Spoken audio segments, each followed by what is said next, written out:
예, 안녕하세요. 네. 먼저 이명박 전 대통령 보석해서 석방됐습니다. 예상하셨어요? 저는 예상 못했어요. 못하셨어요? 저도 못했습니다. 허가 안 할 거라고 생각을 했었거든요. 네. 근데 예상 밖에 놀라셨겠네요. 네, 네. 어떻게 보세요?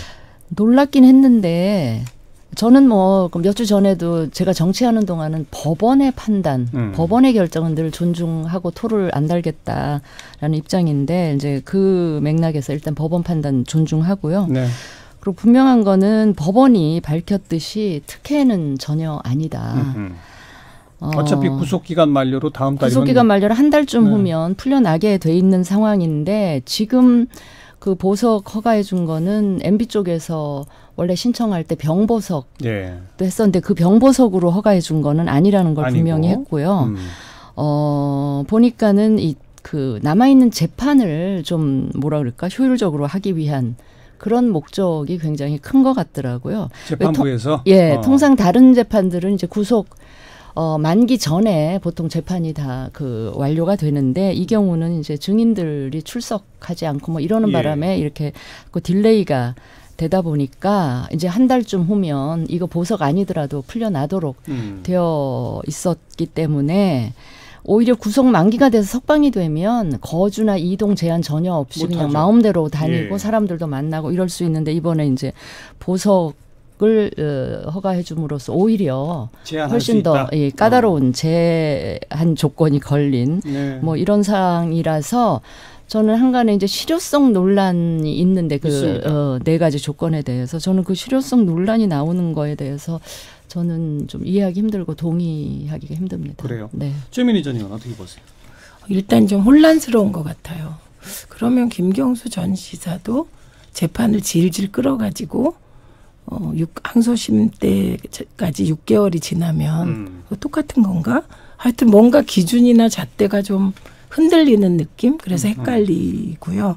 그다음에 우선은 재판 지연, 그러니까 MB 측의 재판 지연 전략이 성공했다고 봐야죠. 그렇죠. 그렇죠. 그렇고 그럼 이제 재판부가 굉장히 이렇게 여러 가지로 고민을 토로했더라고요. 그 중에는 뭐 이명박 피고인은 이 재판이 형사 재판이 과거의 이명박과 지금의 피고인과의 대화다. 그렇죠. 그러니까 과거 일을 잘 봐라. 이건 무죄라는 뜻은 아니다. 그리고 조건도 막 달았잖아요. 근데 그런 재판부의 고민의 진정성이 국민하고 통하려면 재판을 신속하게 진행하고 앞으로도 있을 MB 측의 재판 지연 전략에 대하여 휘둘리지 말고 대처해야 될 것 같아요. 그러면 재판부의 그 고민이 진짜 고민한 거구나. 눈치 본 게 아니구나 누군가에 이렇게 될 것 같습니다. 그런데 재판 지연 전략이 제가 동의하기가 힘든데 그 MB 쪽에서 의도적으로 지금 지연시켰나요? 증인 신청을 처음에는 증인 신청을 또 안 했잖아요. 1심에서는. 어쨌든 2심에서 수십 명 증인 신청을 한 것은 증인 신청을 했는데 그 증인들이 다 불출석하면서 이게 딜레이가 되는 건데 그거를 그 MB 쪽에서 의도적으로 이거를 의도적으로 딜레이 시키려면 1심에서도 증인 채택 막 해가지고 해야 되잖아요. 근데 1심에서는 안 했다. 그 원래 잘 일도 같이 하던 이런 사람을 증인으로 채택해서 법정에서 얼굴 붉히고 이런 거 하고 싶지 않다라는. 그랬었죠. 그래서 증인 신청도 안 하고 그 진행이 됐었잖아요. 근데 이걸 가지고 재판 지연 전략을 의도적으로 그 구사했다? 저는 그거는 좀 동의하기 힘들어요. 최민희 전 의원이 반론해 보세요. 아니, 그러니까 1심 때는 이명박 대통령이 사실 재판에 되게 불성실하게 임했죠. 그런데 1심에서 15년형을 선고받은 이후로 재판 전략이 바뀌었습니다. 바뀌었죠? 그리고 이건 박근혜 전 대통령도 썼던 전략이에요.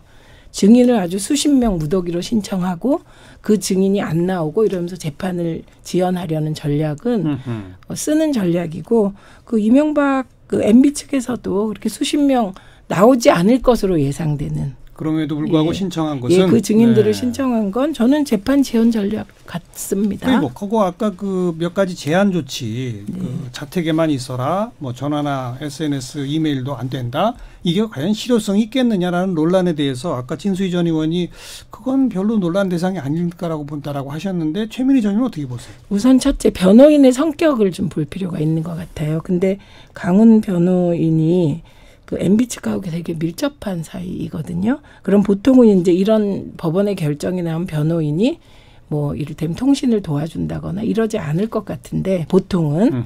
근데 특별한 관계에 있는 변호인은 MB 전화가 아닌 자신의 전화로 누군가와 연결해 줄 수도 있는 거고. 네. 그다음에 여기에서 보면 그건 차단할 수도 없다. 네, 그거 차단하기 어렵죠. 예. 예를 들면 MB가 그 배우자의 전화로 누군가와 통신하는 걸 어떻게 막습니까? 그래서 대놓고는 누군가를 못 만나겠지만 소통은 충분히 할 수 있다. 그러므로 증거 인멸의 우려는 있는 게 맞다. 그러니까 대놓고는 못하지만 실효성은 없다. 이렇게 봅니다. 진수희 전 의원. 근데 이미 증인들의 증언이 다 그 검찰 수사 과정에서 나와 있고 그게 증거 자료로 재판부에서 채택이 돼서 재판부도 예. 가지고 있고 이런 상황에서 예.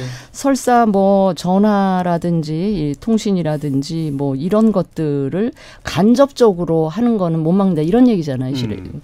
근데 그게 그런 식으로 하는 게 무슨 증거인멸에 뭐 대단한 영향을 미칠지 저는 그 의심이 되고요. 검찰에서 진술했던 걸 뒤바꿔서 그렇죠. 법원에 나와 증언할 아니 할 수는 그런 없을까요? 식으로 그 간접적으로 그 접촉할 수 있다면 지금 감옥에 있는 상태에서 변호인 통해서도 그 사람들하고 접촉하는 게 가능하죠. 네, 네. 아, 변호인을 그런 통한 접촉 상황이어서, 외에 예. 증인들을 회유할 수 있을 것 같아요. 왜냐하면 직접 목소리를 예, 주고받으면서 전화 예. 통화하면서 예.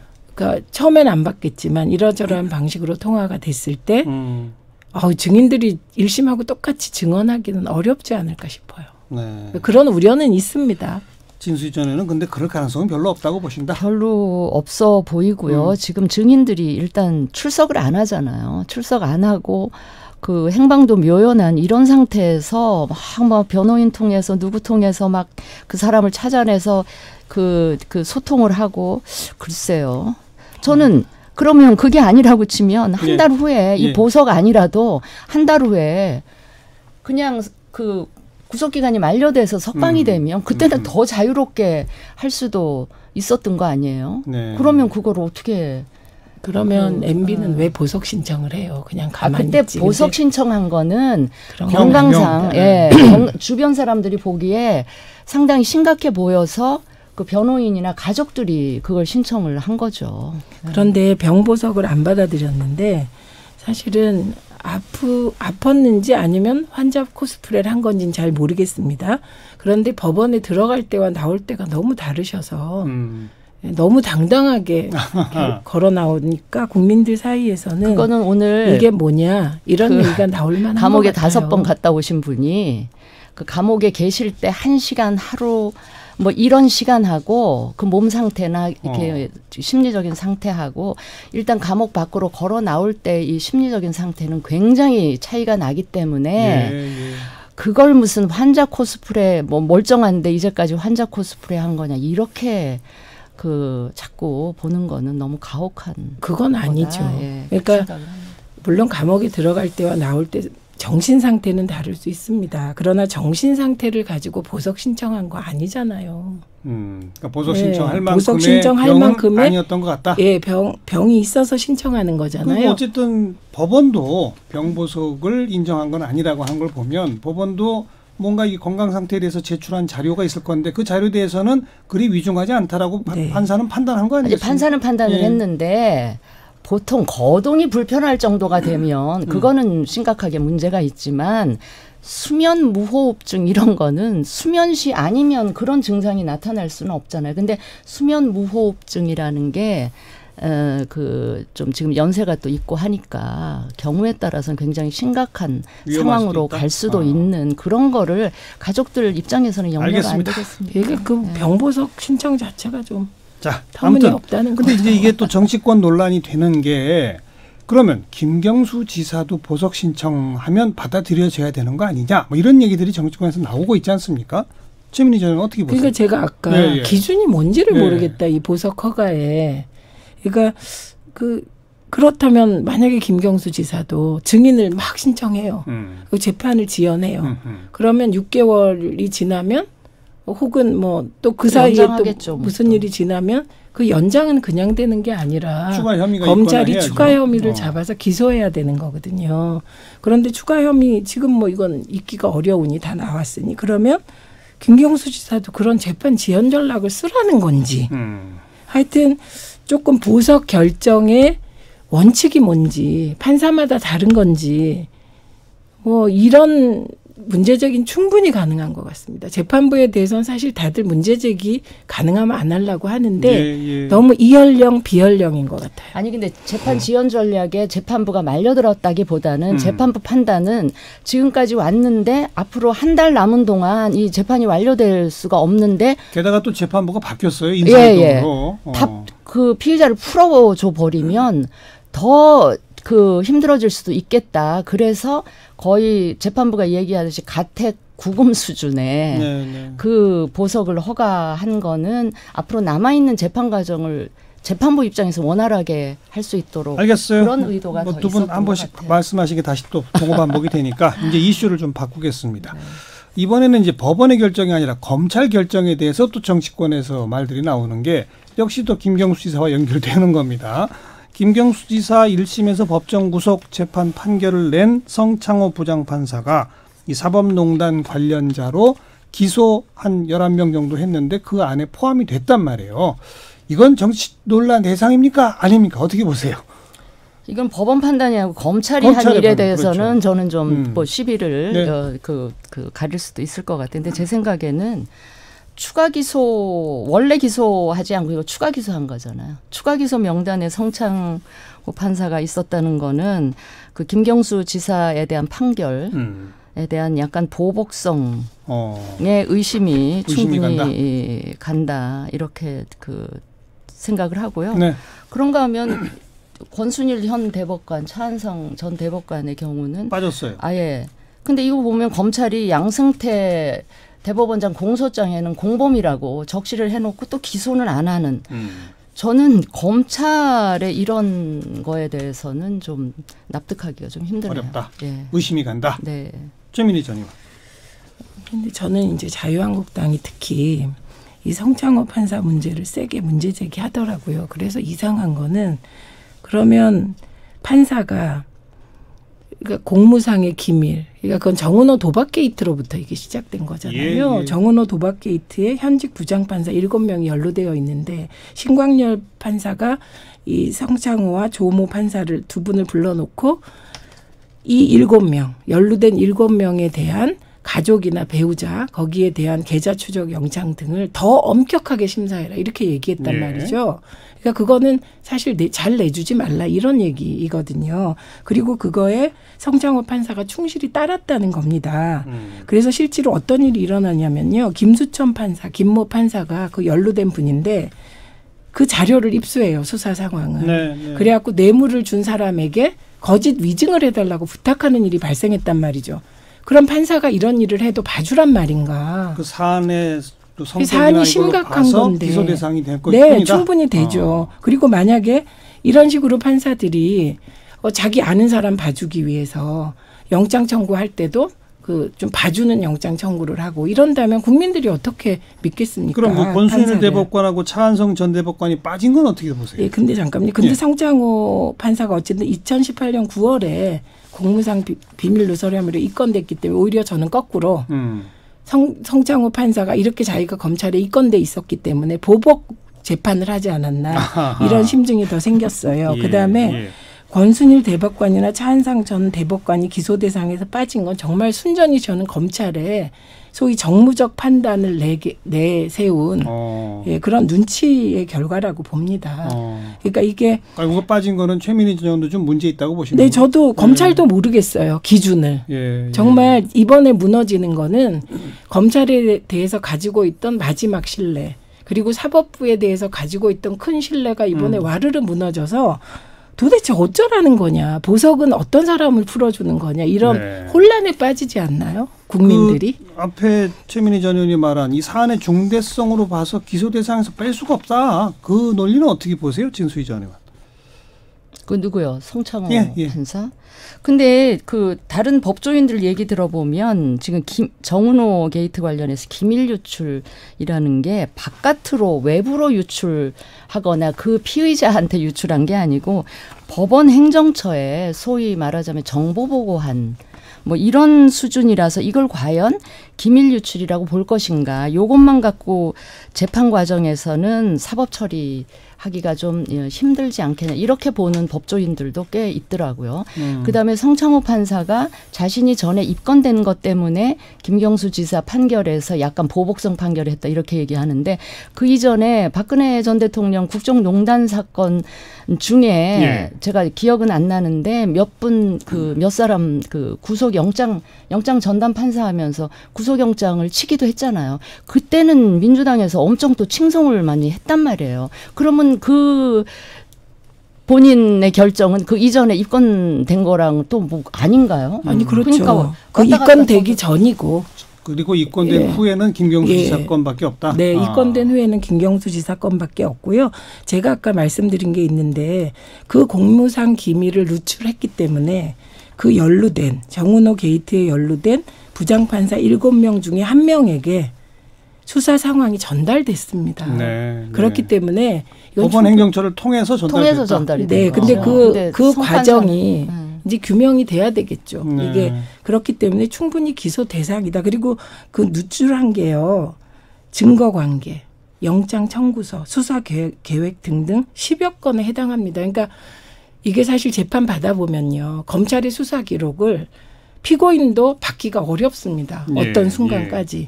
근데 이게 재판이 들어가지도 않은 상황에서 기밀을 법원 행정처에 전달하면 법원 행정처가 그걸 정무적으로 썼다는 게 중요하잖아요. 그렇죠. 그러니까 그거에 공범이 충분히 되는 것이죠. 아니 뭐 그거 다 받아들인다고 쳐도 검찰이 그럼 성창호 판사는 그런 이유에서 기소를 추가로 했다고 쳐요. 그럼 권순일 이 누구예요? 차한성 이런 분들은 그 최고 그 주범인 양승태 대법원장과 공범이라고 적시까지 해놓고 또 기소는 안 한다? 네. 저는 그 부분은 도저히 납득이 물론 지금 안 돼요. 그 검찰 측에서는 이번에 기소가 최종 결론이 아니라 중간 과정이라고 했으니까 또 나중에 어떻게 할지 모르겠습니다만 아무튼 이번 결과에 있어서는 권순일, 차한성 두 사람이 빠진 거는 두 분 다 문제라고 본다. 이해할 수 없습니다. 근데 변명은 그렇게 하더라고요. 그게 양승태 대법원장 그 사법농단이 악성화되기 전인 2015년 전인가? 뭐 그때라서 그냥 뺐다 뭐 이렇게 변명을 하던데 그러면 납득하기가 힘들어요. 그런 논리라면요. 악성과 양성을 구분하는 거라면 그러면 작은 물건은 훔쳐도 그거는 기소 대상이 안 돼야죠. 어쨌든 검찰은 이 두 사람 있어요. 권순일, 차한성에 대해서는 두 분 다 불만이다. 이 말씀까지 들어보고 두 분 다 국회의원 하셨으니까 국회 윤리특위에 회부가 된 사람들은 국회 윤리특위의 자문위원회의 의견을 반드시 들어야 되는 그런 절차가 있나요? 네. 그래요? 있더라고요. 제 아는 분이 그 자문위원회 참여를 하고 나중에 그 자문위원 끝내고 막 욕을 바가지로 하던데 열심히 일해서 토스를 했는데 말을 듣는데 의견은 전혀 반영이 안 되는 최종 결론에 그러면서 있으나마나한 일을 했다고. 있으나마나한 자문이다. 하나마나한 일을 했다고 나중에 엄청 붕괴를 하더라고요. 대학에 계신 분인데. 근데 이 자문위원도 어쨌든 이 교섭단체들이 의석수에 비례해서 추천을 한다면서요. 그런 자문위원회의 자문 의견을 꼭 들어야 하는 이유는 뭐고? 근데 또 자문위의 그 의견 듣는 절차를 거쳐놓고서 방금 그 불만처럼 정작 그 의견은 잘 듣지도 않는 그건 또 뭡니까? 어떻게 봐야 돼요? 아니 근데 일단 자문위가 필요하죠. 왜냐하면 국회 윤리특위는 국회의원들로 구성돼요. 그럼 아무리 당이 달라도 본회의장에서 보고 왔다 갔다 하고 온정주의가 작동하게 되어 있거든요. 그러니까 외부 자문위가 그러니까 외부 자문위원회가 필요하고 중요한 건 외부 자문위원회 결정을 특별한 사정이 없는 한 받아들여야 되는데 자문위원회에서 결정한 것을 안 받아들이니까 불만이 생기는 거죠. 네. 지금 윤리특위에 뭐 21건이나 가 있는데 그중에 몇 건은 이제 뭐 어떤 절차상, 시효상 이런 문제 때문에 빼고 나머지 18건인가를 자문위원회에 보냈어요. 오늘 보내면서 이 이른바 5.18 망언 3사람 그리고 법원 그 재판 관련된 서영교 의원 그리고 손혜원 의원 요 5명을 적시는 하지 않았습니다만 네. 좀 이 국민적 사안의 중대성 등을 고려해서 자문위가 좀 신속하게 해달라 뭐 이런 의견을 전달했다고 합니다. 네. 오늘 이 윤리특위의 결론은 어떻게 평가하시는지 짧게 한 말씀씩만 들어보죠. 아니 뭐 그 지금 적절했다? 양 당의 그 가장 주된 관심사인 두 손혜원 서영교 건이랑 5.18 폄훼 발언 그 의원 건을 보낸 거는 그냥 뭐 시의를 반영을 했다고 보고요. 근데 지금 또 그 5건을 놓고도 민주당은 5.18 건을 먼저 하자 그러고 뭐 이렇게 되니까 그런 소랑설레 끝에 아무튼 한꺼번에 넘겼습니다. 넘겼는데 예. 하여튼 그 제대로 효율적으로 윤리위가 그 진행이 되려면 주어진 한 달 다 안 쓰더라도 자문위 쪽에서 빨리 결론을 그 5건에 대해서는 빨리 결론을 내서 이쪽으로 그 던져주면 좋겠다 이런 생각을 합니다. 최민희 전 의원. 뭐 같은 의견. 같은 의견. 윤리특위가 오늘은 그래도 합리적 판단을 해서 절차에 들어간 것 같습니다. 네. 결론을 좀 기다려 보도록 하죠. 자, 정치 좀 아는 누나들 최민희 전 의원, 진수희 전 의원 두 분이었습니다. 고맙습니다. 네, 감사합니다.